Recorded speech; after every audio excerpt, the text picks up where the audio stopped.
जय हिंद मित्रांनो, एक्झाम जागर या एज्युकेशन यूट्यूब प्लॅटफॉर्मवर तुम्हा सर्वांचं पुन्हा एकदा स्वागत आहे. मित्रांनो, या आधीच्या सत्रामध्ये तुमच्यासाठीचा प्रश्न होता, कोणते राज्य हे रस्ता सुरक्षा दलाची सुरुवात करणारे देशातील पहिलं राज्य ठरले आहे? या प्रश्नाचं योग्य उत्तर आहे पर्याय क्रमांक 4 म्हणजेच पंजाब हे राज्य रस्ता सुरक्षा दलाची सुरुवात करणारे देशातील पहिलं राज्य ठरलेलं आहे. आजच्या सत्राचा पहिला प्रश्न पहा. सलग 6 वेळा केंद्रीय अर्थसंकल्प सादर करणाऱ्या निर्मला सीतारामन या कितव्या अर्थमंत्री ठरल्या आहेत? अत्यंत महत्त्वाचा प्रश्न आहे. तर आता सलग 6 वेळा केंद्रीय अर्थसंकल्प सादर करणाऱ्या निर्मला सीतारामन या दुसऱ्याच अर्थमंत्री ठरलेल्या आहेत. याआधी कामगिरी कोणी केली होती? तर मोरारजी देसाई यांनी सुद्धा सलग 6 वेळा अर्थसंकल्प सादर केलेला आहे. त्यांनी सुद्धा 5 पूर्ण अर्थसंकल्प व 1 अंतरिम अर्थसंकल्प अशा प्रकारे सलग 6 अर्थसंकल्प सादर केलेले आहेत. आणि त्यांच्यानंतर अशी कामगिरी करणाऱ्या निर्मला सीतारामन या दुसऱ्याच अर्थमंत्री आहेत. निर्मला सीतारामन यांचा पहिलाच अंतरिम अर्थसंकल्प आहे. त्यांनी हा अर्थसंकल्प 1 फेब्रुवारी रोजी मांडलेला आहे. 2017 सालापासून अर्थसंकल्प दरवर्षी 1 फेब्रुवारीला संसदेत मांडला जात आहे. याबरोबरच हे सुद्धा लक्षात ठेवा, अरुण जेटली, चिदंबरम, यशवंत सिन्हा, मनमोहन सिंग यांनी याआधी सलग 5 वेळा अर्थसंकल्प सादर केलेले आहेत. आणि जर तुम्हाला असं विचारलं की आतापर्यंत कोणत्या अर्थमंत्र्यांनी सर्वाधिक अर्थसंकल्प सादर केलेले आहेत, तर मोरारजी देसाई यांनी आतापर्यंत 10 वेळा अर्थसंकल्प सादर केलेला आहे. यानंतर पी चिदंबरम यांनी 9 वेळा, तर प्रणव मुखर्जी यांनी 8 वेळा अर्थसंकल्प सादर केलेला आहे. ब्रिटिशांच्या काळात पहिला अर्थसंकल्प कोणी सादर केला होता? तर पहिला अर्थसंकल्प जेम्स विल्यम यांनी 7 एप्रिल 1860 रोजी मांडला होता. आणि स्वातंत्र्यानंतरचा पहिला अर्थसंकल्प षण्मुखम चेट्टी यांनी 26 नोव्हेंबर 1947 रोजी मांडला होता. नेक्स्ट क्वेश्चन पहा. योग्य विधान ओळखा. एकूण 3 विधाने आहेत आणि आपल्याला यापैकी योग्य विधान ओळखायचं आहे. एक एक विधान लक्षपूर्वक आहे का? पहिल्या विधानात काय म्हटलं आहे? तर साधारणतः अर्थसंकल्प संसदेत मांडण्याच्या 1 दिवस आधी भारताची आर्थिक पाहणी संसदेत मांडली जाते. हे विधान पूर्णपणे बरोबर आहे. पुढील विधान पहा. यंदा येणाऱ्या निवडणुकामुळे अंतरिम अर्थसंकल्प मांडण्यात आला आहे आणि हा अंतरिम अर्थसंकल्प असल्यामुळे यावेळेस भारताची आर्थिक पाहणी हा अहवाल मांडण्यात आला नाही. आता हे विधान बरोबर आहे का? तर हे विधान सुद्धा बरोबर आहे. मित्रांनो, येणाऱ्या निवडणुकामुळे सध्या अंतरिम अर्थसंकल्प मांडण्यात आलेला आहे आणि ज्यावेळेस अंतरिम अर्थसंकल्प मांडण्यात येतो त्यावेळेस भारताची आर्थिक पाहणी हा अहवाल प्रकाशित करण्यात येत नाही. त्यासाठी यंदा भारताची आर्थिक पाहणी हा अहवाल प्रकाशित करण्यात आलेला नाही. शेवटचं विधान पहा. अंतरिम अर्थसंकल्प या शब्दाचा उल्लेख घटनेत करण्यात आलेला नाही. आता हे विधान बरोबर आहे का? तर आता हा जो अंतरिम अर्थसंकल्प शब्द आहे याचा उल्लेख घटनेत कोठेही करण्यात आलेला नाही. म्हणजेच तिसरं विधान सुद्धा बरोबर आहे व यामध्ये आपल्याला योग्य विधान ओळखायचे आहेत. ही तिन्ही विधान योग्य असल्यामुळे पर्याय क्रमांक 2 हे या प्रश्नाचं योग्य उत्तर आहे. बरं, आताच आपण पाहिलेलं आहे की यंदा भारताची आर्थिक पाहणी हा अहवाल मांडण्यात आलेला नाही, पण एक रिपोर्ट प्रकाशित करण्यात आलेला आहे आणि त्या रिपोर्टचं नाव काय आहे?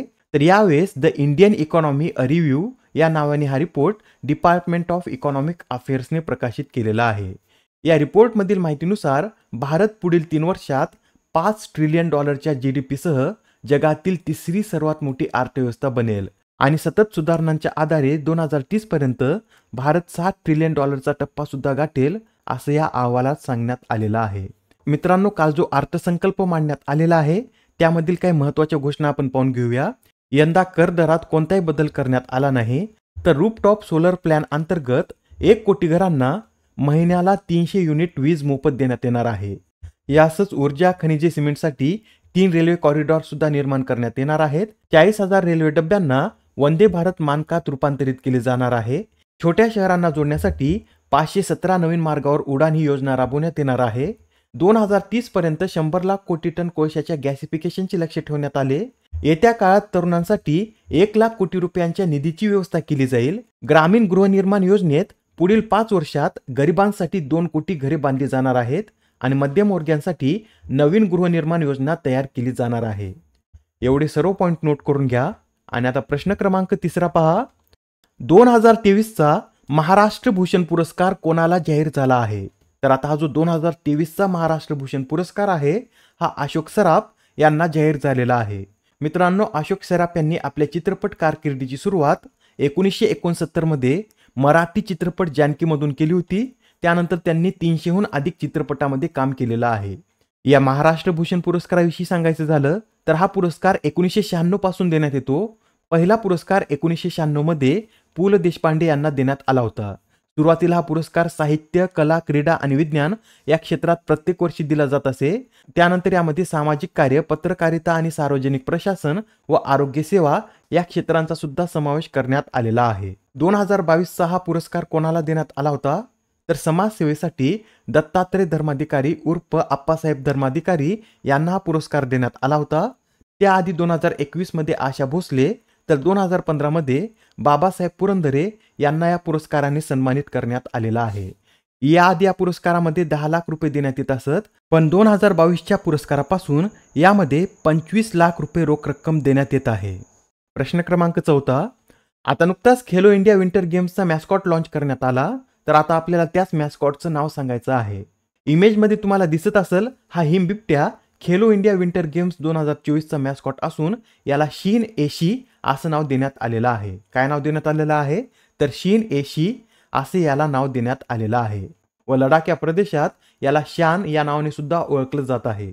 बरं मित्रांनो, यंदाची जी खेलो इंडिया विंटर गेम्स आहेत ही याची कितवी आवृत्ती आहे तर ही या गेम्सची 4थी आवृत्ती आहे व 2 फेब्रुवारी रोजी लेहमधील NDS स्टेडियममध्ये अनुराग सिंग ठाकूर यांच्या हस्ते या स्पर्धेचं उद्घाटन होणार आहे. यंदाच्या या ज्या स्पर्धा आहेत या 2 टप्प्यात आयोजित केल्या जाणार असून पहिला टप्पा 2 ते 6 फेब्रुवारी दरम्यान लडाखमध्ये आयोजित केला जाईल, तर दुसरा टप्पा 21 ते 25 फेब्रुवारी दरम्यान जम्मू काश्मीरमध्ये आयोजित करण्यात येणार आहे. मित्रांनो, लडाखमध्ये या स्पर्धा प्रथमच आयोजित करण्यात येत आहेत आणि लडाखमधील या स्पर्धेत आईस हॉकी आणि स्पीड स्केटिंग या खेळांचं आयोजन करण्यात येईल. तर जम्मू काश्मीरमधील स्पर्धेत स्की पर्वतारोहण, alpine skiing, snowboarding, Nordic skiing आणि गोंडोला या स्पर्धा आयोजित केल्या जातील. बरं, आता आपण इथे हिमबिबट्याचा उल्लेख केलाच होता, तर नुकत्याच प्रकाशित करण्यात आलेल्या भारतातील हिमबिबट्या स्थितीबद्दलच्या अहवालानुसार भारतातील हिमबिबट्यांची एकूण संख्या किती आहे. तर आता या भारतातील हिमबिबट्या स्थितीबाबतच्या अहवालानुसार भारतात सध्या एकूण 718 हिमबिबट्या नोंदवण्यात आलेल्या आहेत. यापैकी सर्वाधिक हिमबिबट्या कोणत्या प्रदेशात आहेत तर लडाख या प्रदेशात 477 हिमबिबट्या आहेत. त्यानंतर उत्तराखंडमध्ये 124, हिमाचल प्रदेशमध्ये 51, अरुणाचल प्रदेशमध्ये 36, सिक्कीममध्ये 21 तर जम्मू काश्मीरमध्ये एकूण 9 बिबट्यांना नोंदवण्यात आलेला आहे. बरं, हा अहवाल कोणाद्वारे प्रकाशित करण्यात आला आहे तर केंद्रीय हवामान बदल मंत्री भूपेंद्र यादव यांनी हा अहवाल प्रकाशित केलेला आहे. भारतीय वन्यजीव संस्था या अभ्यासासाठी राष्ट्रीय समन्वयक असून हा अभ्यास सर्वे नेचर कॉन्झर्वेशन फाउंडेशन म्हैसूर आणि WWF इंडिया या 2 संवर्धन भागीदारांच्या सहकार्याने करण्यात आलेला आहे.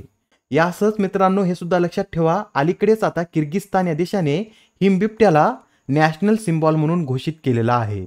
नेक्स्ट क्वेश्चन पहा. राष्ट्रपती द्रौपदी मुर्मू यांनी राज्यसभा सदस्य म्हणून कोणाला नामनिर्देशित केले. राष्ट्रपतींद्वारे राज्यसभेत एकूण 12 सदस्यांना नामनिर्देशित केलं जाऊ शकतं व नुकतेच आता राष्ट्रपती द्रौपदी मुर्मू यांनी सतनाम सिंग संधू यांना राज्यसभा सदस्य म्हणून नामनिर्देशित केलेलं आहे.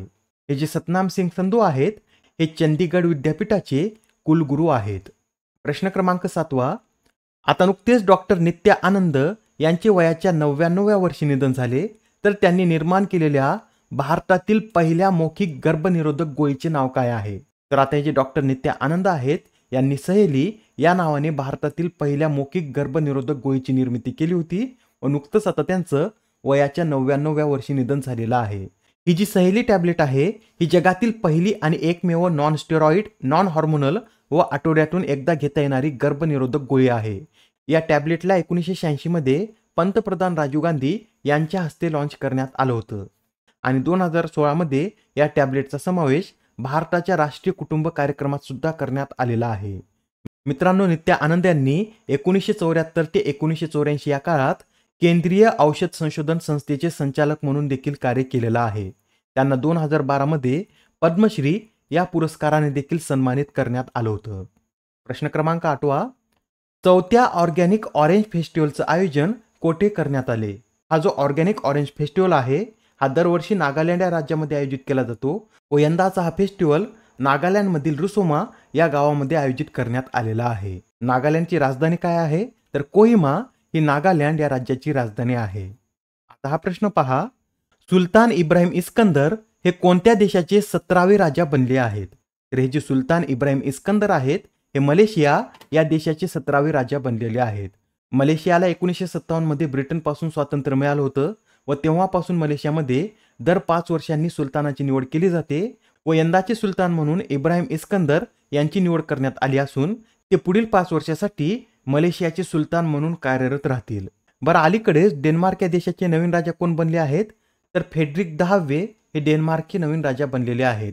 याआधी त्यांच्या आई राणी मार्गारेट द्वितीय या शासक म्हणून कार्यरत होत्या, पण त्यांनी आपले पद सोडून आपल्या मुलाला म्हणजेच फेडरिक यांना राजा बनवलेला आहे. आणि डेन्मार्कच्या 900 वर्षाच्या इतिहासात प्रथमच एखाद्या राजा किंवा राणीने अशी पद सोडण्याची घटना घडली आहे. आजच्या सत्रामधील शेवटचा प्रश्न पहा, दरवर्षी जागतिक पाणथळ दिवस कधी साजरा केला जातो? तर आता हा जो जागतिक पाणथळ दिवस आहे हा दरवर्षी 2 फेब्रुवारी रोजी साजरा केला जातो. आणि हा दिवस 2 फेब्रुवारी रोजीच का साजरा केला जातो? तर 2 फेब्रुवारी 1971 मध्ये इराणमधील रामसर येथे वेटलँडच्या संरक्षणासाठी एक करार करण्यात आला होता. त्याच्या स्मृतीप्रित्यर्थ 1997 पासून हा जागतिक पाणथळ दिवस साजरा करण्यात येत आहे. बरं, हा जो करार आहे हा कधीपासून लागू करण्यात आला होता? तर 21 डिसेंबर 1975 पासून हा करार लागू करण्यात आला होता आणि भारताने 1 फेब्रुवारी 1982 रोजी या करारावर स्वाक्षरी केलेली आहे. महत्त्वाचे पॉइंट आहेत, लक्षात ठेवा. 2 फेब्रुवारी 1971 रोजी रामसर करार झाला होता. हा करार 21 डिसेंबर 1975 पासून लागू झाला असून 1 फेब्रुवारी 1982 साली भारताने या करारावर स्वाक्षरी केलेली आहे. बरं, यावेळेसच्या या जागतिक पाणथळ दिवसाची थीम काय आहे? तर वेटलँड अँड ह्युमन वेलबिंग अशी यावेळेसच्या या जागतिक पाणथळ दिवसाची थीम आहे. आजच्या सत्रामधील तुमच्यासाठीचा प्रश्न पहा, कोणत्या देशाने मुलांसाठी जगातील पहिला मलेरिया लस कार्यक्रम सुरू केला आहे? आता या प्रश्नाचं उत्तर कमेंटमध्ये देण्याचा प्रयत्न करा. उत्तर चुकलं तरी काय हरकत नाही, कारण ज्यावेळेस तुम्हाला या प्रश्नाचं योग्य उत्तर माहित होतं त्यावेळेस हा प्रश्न तुमच्या दीर्घ काळापर्यंत लक्षात राहतो. तर आता पुढच्या सत्रामध्ये पुन्हा भेटूया. धन्यवाद.